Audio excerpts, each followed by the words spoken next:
এই সময়ের গতিবেগের সঙ্গে তাল মিলিয়ে চলতে গিয়ে আমরা আমাদের নিজেদের সম্বন্ধে ভাবার সময়টা হারিয়ে ফেলেছি।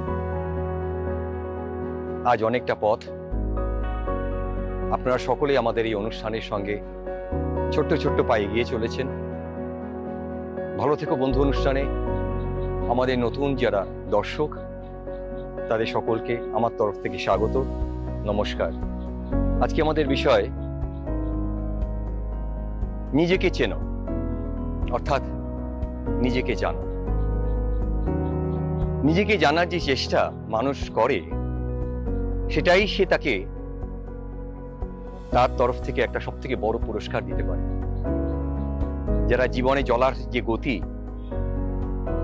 সেই গতিবেগে চলতে চলতে একটু সময় খুঁজে নেয় তার নিজের সম্বন্ধে ভাবার জন্য, তার স্বপ্নগুলোকে পূরণ করবার জন্য, তার সঠিক পথে চলা হচ্ছে কিনা, তার দিশা ঠিক কিনা, সেটাকে নিয়ে ভাববার যে সময়টা যারাই বার করে নেয় তাদের জন্য সেটা সব থেকে বড় পুরস্কার। ভেবে দেখেছেন বন্ধু, আমরা কত সময় সকলের জন্য ব্যয় করি? মানুষের জন্য আমাদের সব সময় দেওয়া উচিত, ভাবা উচিত, তাদের পাশে দাঁড়ানো উচিত। ঠিক তেমনি ভাবে আপনি তখনই মানুষের পাশে দাঁড়াতে পারবেন যদি আপনি নিজের পাশে দাঁড়ান, নিজেকে ভালো রাখতে পারেন, নিজেকে শান্তির পথ খুঁজে বার করতে পারেন। তবেই কিন্তু আপনি মানুষের জীবনে শান্তি এনে দিতে পারবেন, মানুষের পাশে উপকারী কাজে লাগবেন। নিজের সম্বন্ধে ভাবতে হবে, নিজের সঙ্গে সময় কাটাতে হবে। আপনার জীবনের সঞ্চয় যেমন আপনি বিভিন্ন জায়গায় ইনভেস্ট করেন, আপনার উপার্জিত টাকা আপনি ইনভেস্ট করেন ভবিষ্যতের জন্য, ঠিক তেমনি সঠিক সময় নিজের সম্বন্ধে ভেবে এটাও কিন্তু একটা ইনভেস্টমেন্ট।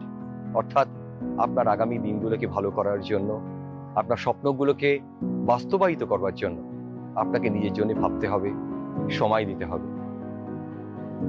আমরা দৈনন্দিন চলার পথে সকালবেলায় ঘুম থেকে উঠি, আজকের বিষয় নিয়ে ভাবি। আজকের দিনটা কেটে গেল, আবার একটা রাত, পরদিন সকাল, কিছু বিচ্ছিন্ন ঘটনা, কিছু উলটপালট হয়ে গেল। কখনো মানাতে পারলাম, কখনো মানাতে পারলাম না। আমরা মানিয়ে নিয়ে আবার চলতে শুরু করলাম। এইভাবে সপ্তাহ কেটে যায়, মাস কেটে যায়, বছর কেটে যায়।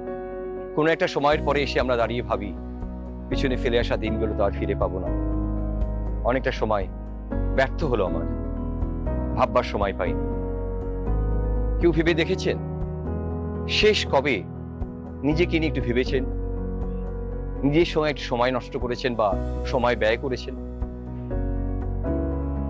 ভাবুন আজকের থেকে।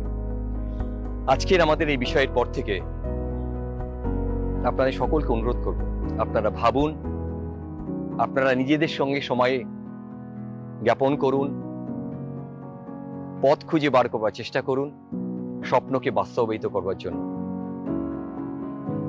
কখন আপনি স্বপ্ন দেখবেন আপনার নিজের জীবন নিয়ে, সেগুলোকে কিভাবে বাস্তবায়িত করবেন সেটা কখনো ভেবে দেখেছেন? আমাদের সময় নেই, আমাদের অফুরন্ত সময়। যারা আজ অনেক বড় হয়েছে তাদের জন্য 24 ঘন্টা, আমার আপনার জন্য 24 ঘন্টা। তো এই সীমাবদ্ধ সময়ের ভিতরে তারা যদি বড় হতে পারে, আমি আপনি তাদের মতো না হতে পারলে কিছুটা স্বপ্ন তো বাস্তবায়িত করতেই পারে। সেটা কখন, কিভাবে, এই ইঁদুর দূর থেকে বেরিয়ে আমাদের করতে হবে। তার জন্যই কিন্তু নিজেদের জন্য নিজেদের সময় ব্যয় করতে হবে। আপনাদের মধ্যে কেউ বা ডাক্তার, কেউ বা শিক্ষক, কেউ বা খেলোয়াড়, কেউ বা শিল্পী, কেউ বা ব্যবসায়িক, কেউ বা সাধারণ প্রাইভেট সার্ভিস করছেন বা গভর্নমেন্ট সার্ভিস করছেন। আর আপনার সব থেকে ভালো এবিলিটিটাকে দিতে গেলে পরে কাজের ক্ষেত্রে আপনাকে নিয়ে ভাবতে হবে, আপনার জন্য সময় দিতে হবে, আপনার ভুল ত্রুটিগুলোকে শুধরাতে হবে, আপনার চিন্তা করতে হবে আমার জীবনের ফেলে আসা দিনগুলোতে আমি কোথায় কিভাবে ভুল করেছি। আমার জীবনে যে পারপাসটা, there should be a purpose in your life, সেই জন্য আপনাকে এটা জানবার জন্য আপনাকে ভাবতে হবে যে আমার ভুল ত্রুটিগুলোকে আমি কিভাবে শুধরাবো। আপনাকে কনসেন্ট্রেট করতে হবে। আপনি যদি জীবনে চলার পথে কোথাও ব্যর্থ হয়ে থাকেন, সেই ব্যর্থতাকে কাটিয়ে উঠতে হবে। আপনার ব্যর্থতা থাকতেই পারে, চলার পথে নানান রকম প্রতিকূল পরিস্থিতির মুখে আমরা সম্মুখীন হই। সেইগুলোকে কাটিয়ে আবার এগিয়ে চলাটাই কিন্তু আমাদের আসল কাজ। যেই মুহূর্তে আপনি আপনার নিজের প্রতি মনোসংযোগ করা শুরু করবেন, আপনার শক্তি ক্ষমতা দিয়ে, দেখবেন আপনার ভিতরে একটা আলাদা শক্তি, একটা অন্য ধরনের প্রেরণা সঞ্চয় হবে। আর সেইটা দিয়ে আপনার ফেলে আসা যে ভুলগুলো বা পিছনের দিকে ফেলে আসা যেই ভুল ত্রুটিগুলোকে আপনি ধীরে ধীরে কাটিয়ে উঠবেন। আর এইভাবেই সময় বার করে নিতে হবে আপনাকে, কখন বা 2 সপ্তাহ অন্তর, কখন বা মাসে একদিন। চলার পথে তোমার ভিতরে যে অদম্য খুশি, জেদ, সেইটাকে তো রিজুভেনেট করতে হবে, সেটাকে আপনার বার করতে হবে। তবেই তো আপনি আপনার লক্ষ্যে পৌঁছাতে পারবেন। আপনার যে স্বপ্ন, আপনার যে আত্মবিশ্বাস, সেটা তো তখনই জন্মাবে যখন আপনি নিজেকে সময় দেবেন, নিজেকে খুশিতে রাখবেন। আর তাই না হলে দৈনন্দিন জীবনে যে বাধাগুলো আপনার আসে, কখন আমরা মনোবল হারিয়ে ফেলি। মনোবল তো হারিয়ে যেতেই পারে, কিন্তু আপনাকেই সেই মনোবল ফিরিয়ে নিয়ে আসতে হবে। আর এটাই তার প্রথা। যখন আপনি আপনার সঙ্গে নিজেকে সময় কাটাবেন, ভালো মানুষদের সঙ্গে সময় কাটাচ্ছেন, যেরকম একদম সম্পূর্ণ আপনার নিজের জন্য সময় কাটাবেন।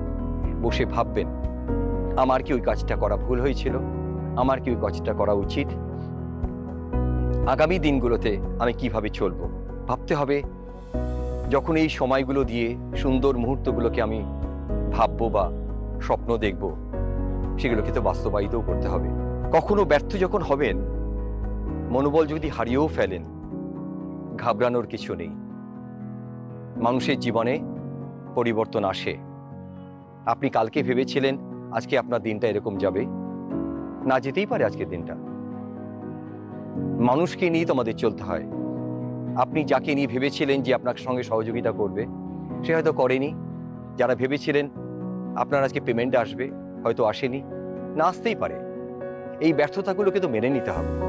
আর আপনি যখন একাকিত্বে বা আপনার নিজের সঙ্গে সময় কাটাবেন, তখন ভাববেন এই কথাগুলোকে নিয়েই, যে এরকম ধরনের কোনো পরিস্থিতি যদি আসে, আমাকে কিন্তু কাটিয়ে উঠতে হবে। আপনার ভাবনা চিন্তা খুব সহজভাবে আপনাকে এগিয়ে যাওয়ার জন্য সহযোগিতা করবে। আজকে আমাদের এই বিষয় নিয়ে যে আলোচনা হলো, আশা করব যারা বিগত কয়েক মাস, কয়েক বছর নিজেকে নিয়ে কখনো ভাবেননি, তারা আজকের পর থেকে চেষ্টা করবেন সেই আত্মবিশ্বাস হারিয়ে ফেলা মানুষগুলো আবার সেই আত্মবিশ্বাস ফিরিয়ে আনার জন্য। সেলফ কাউন্সেলিং করতে হবে আপনাকে। Talk to your self. নিজের সঙ্গে কথা বলুন, নিজেকে প্রেরণা দিন। আপনি যে বন্ধু বান্ধবের সঙ্গে মেশেন, দেখবেন প্রতি 10 জন বন্ধুর ভেতরে 4 জন আপনার বিরুদ্ধে, 2 জন কোনো কথাই বলে না, আর যে যার মতন রয়েছে। কার কাছ থেকে প্রেরণা পাবেন? আপনি আপনার কাছ থেকেই প্রেরণা নিন। ভালো বই পড়ুন, ভালো সংসর্গে থাকুন, ভালো গান শুনুন, ভালো খাবার খান, শরীরকে সুস্থ রাখুন। দেখবেন কোনো একটা দিন আসবে, আপনার চলার পথের যতটা বাধা আপনি ভোগ করছেন বা ফেস করছেন, সেগুলোকে আপনি অনায়াসেই অতিক্রম করে যেতে পারছেন। আমাদের বিশ্বাস, আমাদের আজকের অনুষ্ঠান আপনাদের চলার পথে কিছুটা সময়, মূল্যবান সময় আপনার সম্পূর্ণ নিজের জন্য বার করে নিতে সহযোগিতা করবে, প্রেরণা যোগাবে। আজকে অনুষ্ঠানের শেষ টানতে হবে, সময় শেষ হয়ে এসছে। সকলে ভালো থাকবেন। আগামী দিন নতুন কোনো বিষয় নিয়ে আবার আপনাদের সামনে আমরা উপস্থিত হব। ভালো থাকবেন, খুশিতে থাকবেন। আবার দেখা হবে। নমস্কার।